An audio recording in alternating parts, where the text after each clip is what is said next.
Salut, c'est Zeppeli, et on va regarder ensemble aujourd'hui cette figurine de The End, une figurine éditée dans la gamme Super Action Statue de chez Medicos. Donc c'est une figurine qui a été éditée initialement en novembre 2010 et qui a été rééditée récemment en octobre 2020. Donc c'est une figurine qui est disponible à l'heure actuelle autour des 6500 yens environ, grâce à sa réédition qui a fait baisser le prix.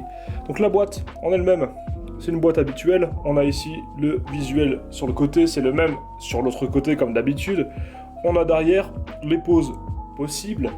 On remarquera que c'est assez dynamique, dans l'ensemble les articulations ont l'air pas mal, c'est souvent le cas. On a un gros plan sur le visage, un seul visage pour le stand, ce qui est normal puisque il affiche rien d'autre que cette expression mécanique. On a les mains qui sont proposées ici, et on a également un effet sonore qui est censé justement représenter son effet d'attaque. En dessous, rien d'autre que des mentions habituelles, des avertissements, et la face principale nous montre ici le personnage avec son nom écrit sur le côté. Alors au niveau du contenu, on a un seul blister. On voit ici à travers le personnage. On n'a pas de visage alternatif, comme je vous disais, parce qu'il y a un visage neutre et robotique. C'est la seule expression qu'il affiche, même dans la série et dans le manga. On a sur le côté des mains, donc main ouverte avec les doigts rassemblés, main ouverte qui sont plus dans une position d'attaque, et une main ici qui est en fait une main droite qui pointe le doigt. Voilà tout ce qu'on a au niveau du contenu dans le blister. Mais à côté de ça, on a le socle habituel avec ici donc voilà le logo de la série dessus. On a avec le bras articulé normal, mais on a aussi une petite barre comme ça pour accrocher l'effet sonore qui vient avec. L'effet sonore, lui, il est assez bien réalisé. Il est gravé à l'intérieur. Et voilà, donc on peut l'accrocher avec ça. Ce qui est dommage, c'est qu'en fait on a un seul trou dans le socle, donc en fait on peut choisir seulement. On choisit si on met l'effet sonore ou si on attache la figurine dessus, mais on ne peut pas faire les deux. Alors, au niveau de la figurine elle-même, on voit que comme d'habitude c'est assez bien réalisé. On a quand même quelques petits défauts de peinture. On remarquera ici qu'il y a un surplus de doré, voilà, là par rapport à l'autre épaule, et que peut-être que le bleu est un peu plus prononcé. De même ici j'ai une petite tache de nacré, voilà, au niveau là, mais bon. Sinon dans l'ensemble ça fait le travail. On sait que c'est pas toujours parfait sur les figurines de cette gamme, surtout sur celle de l'époque, mais franchement il est assez réussi. Au niveau de la sculpture, il n'y a rien à dire, hein. C'est bien pensé, les articulations sont efficaces, on peut le bouger sans problème au niveau des bras, on peut le bouger comme ça, voilà on a ça, hop ça va bouger.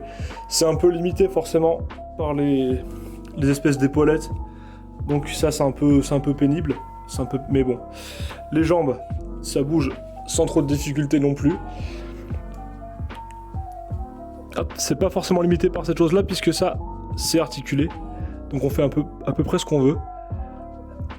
Mais évidemment, bon, c'est pas non plus la plus articulée de toutes. Le personnage en lui-même, je vous rappelle, est quand même assez statique dans la série, donc c'est vrai que, en ce sens, le design est pensé de façon à ce qu'on puisse imiter ce qu'on voit dans la série, donc c'est vrai que la limitation des poses ici n'est pas forcément un véritable problème.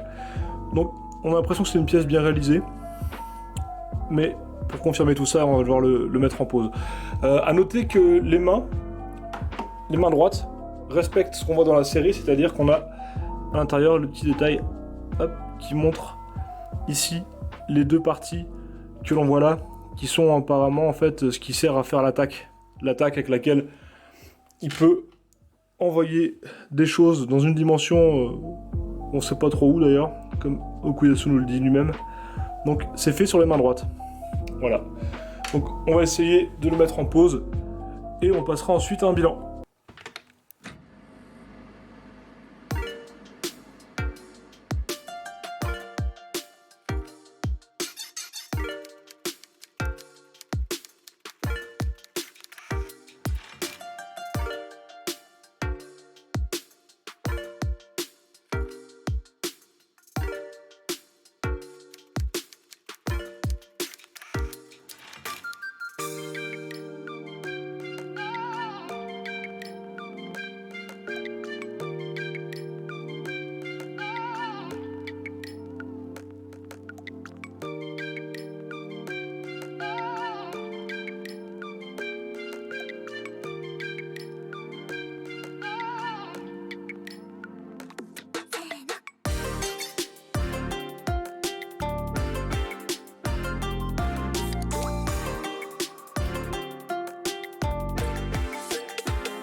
Alors que dire de cette figurine? Comme d'habitude, Medico se remplit de contrats. On a une figurine qui est une représentation très fidèle de ce qu'on a dans le manga ou dans l'anime. Pour le coup, les couleurs sont celles qui ont été choisies par David Productions. On a une figurine qui complète bien le Okuyasu, puisque les détails dorés renvoient à ceux qu'on a sur la figurine du personnage humain. On a une couleur bleu électrique qui fonctionne en rappel de la couleur de Okuyasu, ce qui fait que ça fonctionne bien ensemble. Et on a une sculpture, franchement, de très haut niveau. Ceci étant dit, on a une peinture qui a quelques petits défauts.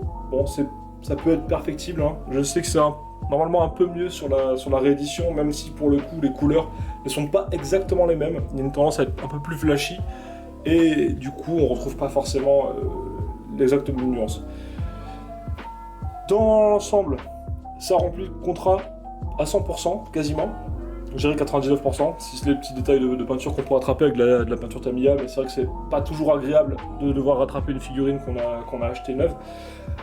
On peut remarquer aussi que le personnage a peu d'accessoires, c'est normal, mais on compense en donnant cet effet sonore qui est franchement réussi. On peut juste regretter qu'on nous ait pas donné de quoi l'exposer à côté du personnage, puisqu'on a un seul trou dans le socle pour fixer finalement une barre d'attache. Donc ça c'est un peu le point faible. Alors, est-ce que je vous la recommanderais? Tout dépend, en fait, tout dépend. Évidemment, si vous aimez le design des stands, il est très fidèlement reproduit. Maintenant, je vous dirais peut-être prioritairement de vous tourner vers les personnages humains. Même si, évidemment, si vous voulez faire le duo, c'est toujours bien d'avoir le stand user et le stand qui fonctionne avec lui. Mais ça va forcément coûter très cher, puisque, vu le nombre de personnages qu'on a dans la partie 4 qui sont représentés, ça représente forcément un certain budget. Donc, comme d'habitude, je vous dirais de réfléchir à 2 fois avant d'en acheter une. Il faut savoir ce que c'est. Il faut savoir qu'évidemment, au niveau des figurines articulées, c'est pas les plus donnés en termes de tarifs. Mais si vous êtes fan de Jojo, il n'y a pas vraiment le choix, puisque c'est tout ce qu'on a en dehors de Nendoroid. Mais franchement, moi j'adore cette gamme, donc je ne saurais que trop vous la conseiller, presque comme d'habitude. On se retrouvera bientôt pour d'autres reviews de figurines, et la prochaine ne sera sûrement pas du Jojo.